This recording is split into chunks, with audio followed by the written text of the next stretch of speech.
Good morning, it's me. I know that's not grammatically correct.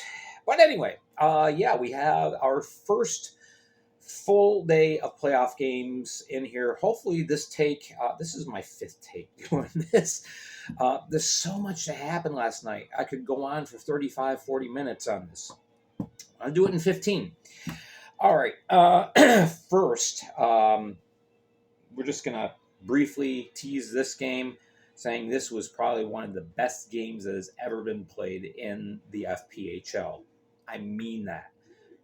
Fantastic, fantastic, fantastic game. And it's good to see when you have this level of minor pro hockey. Remember, this is the lowest rung of pro hockey. When you have a quality game like this, it is good to see. So, all right. And that's not putting down the rest of the games or the talent that's here or anything like that. It's just acknowledging this game was a standout. This game was pretty darn good as well. Carolina traveling to Port Huron to take on the Prowlers. Prowlers defend home ice and take the win 3-2 over the Thunderbirds. Goaltenders Mario Cavalier and Makar Sokolov. Now, I will say as briefly as possible, moment in this game where I think the referees blew a call. It's 4:39 of the first period.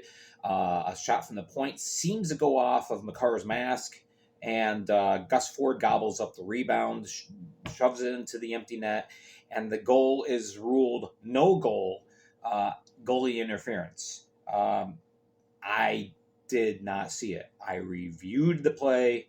I did not see goalie interference. Now, Carolina fans, though, cannot say, well, that cost us the game because you had 55 plus minutes to get that first goal back. And, so that wasn't a key point in the game. So, no, that call, though blown, did not cost Carolina the game. They had plenty of opportunities.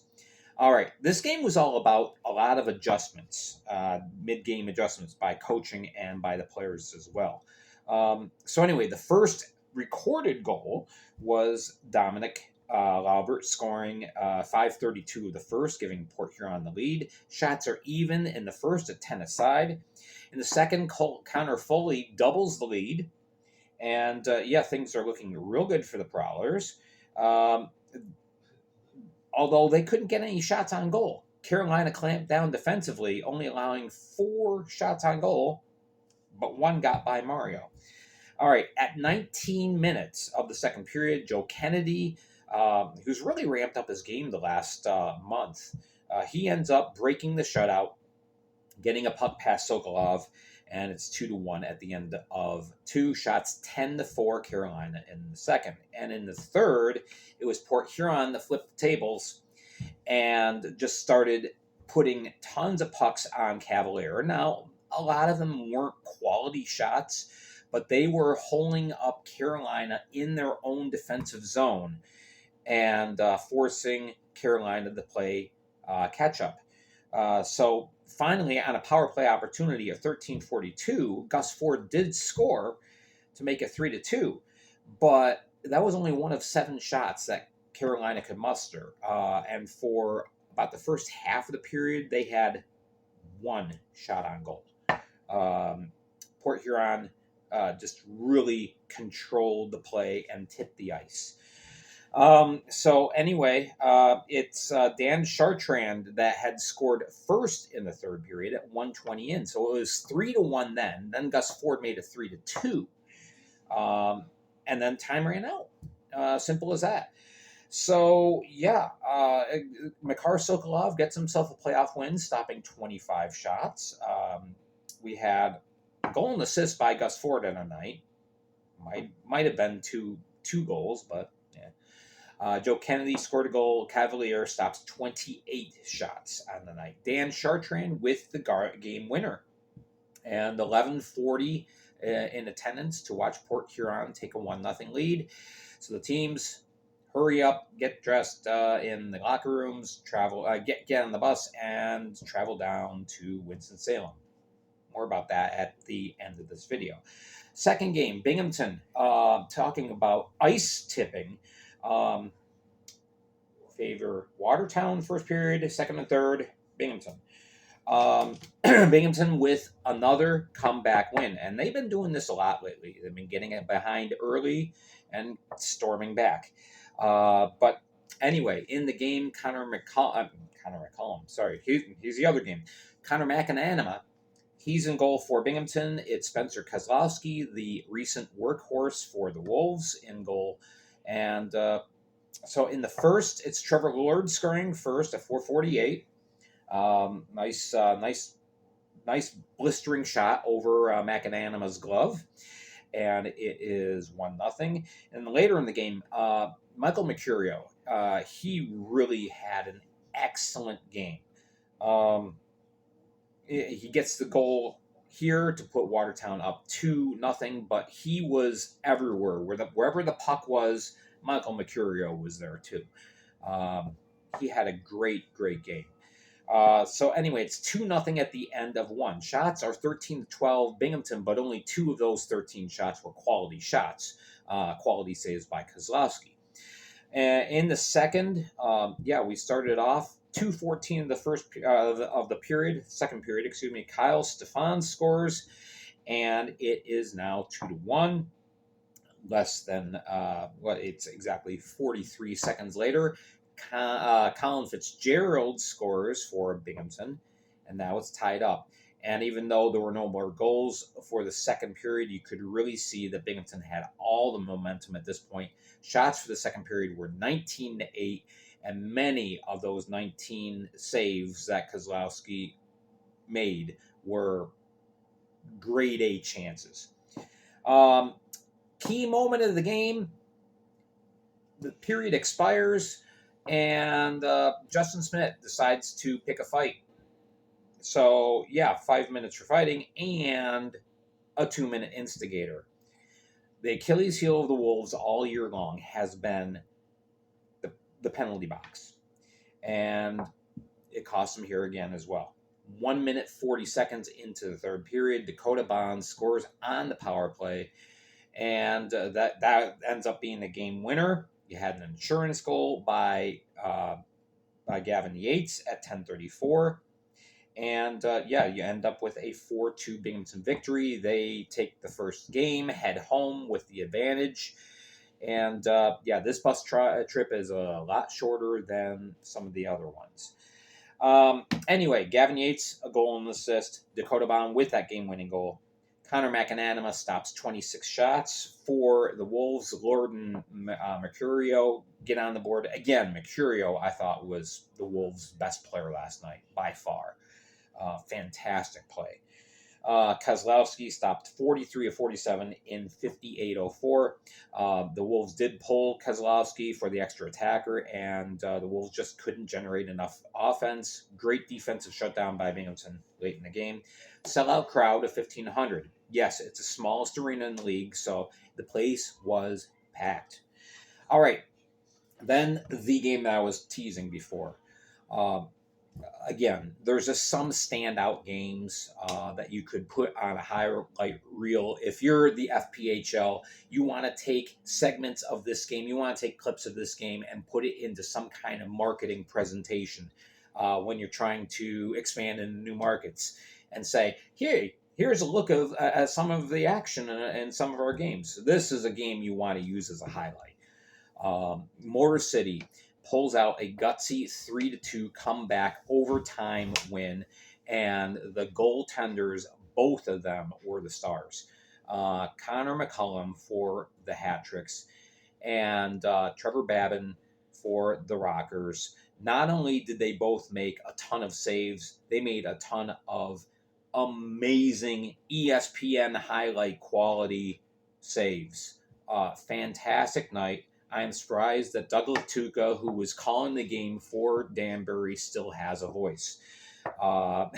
It was incredible.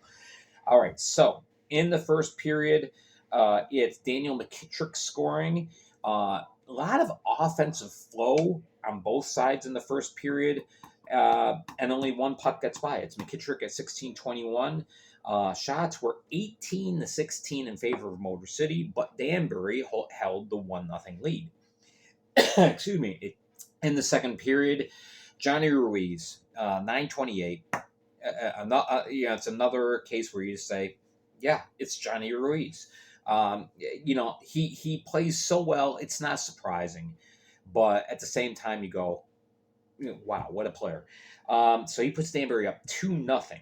Motor City's, a little bit on edge here, but they start chipping back. At 11:58, Lane King ends up with the goal. Originally, the goal was given to Declan Conway. It was later determined that it was actually off of King's stick. And so we have ourselves a 2-1 game going into the third period. Second period shots were Danbury 18-11. In the third period, a lot more shots than Danbury. And again, you had just incredible saves. Both players, both McCollum and Babin. In the third period, finally, Josh Colton puts one home, and at 9:31 of the third, it's 2-2. Several opportunities to get the game winner for both teams, and the goaltenders just said, not in my house. So we go to overtime, and it was 16 plus minutes of overtime. And a lot of offensive flow again, and a lot of amazing saves, and a lot of crossbar shots. I think each team hit the crossbar or post 3 times each in this game. Finally, it's TJ Sneath sniping one home from the high slot at 16:24, and Motor City grabs the win. Again, fantastic game. If you can go back and watch this on YouTube, I recommend that you do. Even if you're not a Danbury fan, even if you're not a Motor City fan, this game was so good. So anyway, yes, the final shots are 63 for Danbury, 51 for Motor City, but Motor City ends up with the 1-0 win. Very late night for both teams, and then they hurry up, change, and get on the bus and make an 11-hour bus trip to Motor City for tonight.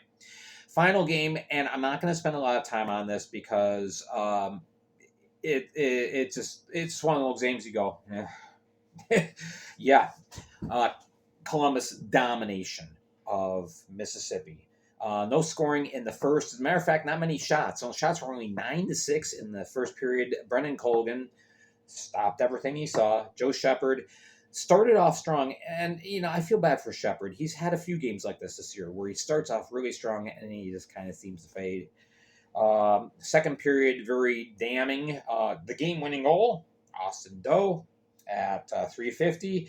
He had goals by Justin McDonald and Cody Wickline. So it's 3-0 at the end of 2. Shots were 24-6 for Columbus in that second period. And Mississippi, they didn't have Justin Barr. They've had so many injuries and so many players out, and they just weren't able to really generate anything. Only 20 shots on goal for the game. Meanwhile, Columbus, they've been the powerhouse of the league, and the third period, they just poured it on. No mercy. Austin Doe, Ryan Hunter, Alex Sturgeon on the power play. That was the only power play goal of the night. Justin McDonald again, and Alexander Jemayev. And all those goals came in a 14-minute span. It's 8-0. Columbus takes the series and awaits the winner of the Port Huron, Carolina series. Mississippi's season is done. And it's unfortunate. Again, they were just riddled with injuries this year. So, Shepard stops 38-46. Justin McDonald, 2 goals and an assist. Austin Doe, who is my early candidate for the Dan McWhinney playoff MVP award, he gets 2 goals, and Brendan Colgan stops 20 of 20. I'm going to go a little over 15 minutes, but in brief, the one area in which I feel like the Fed failed the teams is that Columbus had the benefit of a travel day. And there's about 5 hours in between the two on a bus ride. All right, long bus ride here, and you did not give them a travel day. All 4 teams appealed to the league for a travel day and were told no. And that's unfortunate because it could potentially affect the outcome of the rest of the series. However, whether it goes 2 games each or 3 games each, and it's really unfortunate. This is something that the league needs to work out next year when they realize that in the Continental Division, we knew the matchups weeks ago. So they should have figured out something schedule-wise and provided a travel day. That's my opinion. The teams are 3 hours apart, not even 3 hours apart. So not a big deal there. But when you know you're going to have a matchup in which there is a substantial distance, you need to factor in a travel day. I know it stinks having a game on a Wednesday or a Thursday. Attendance is not going to be as high, but this is just too much on the players.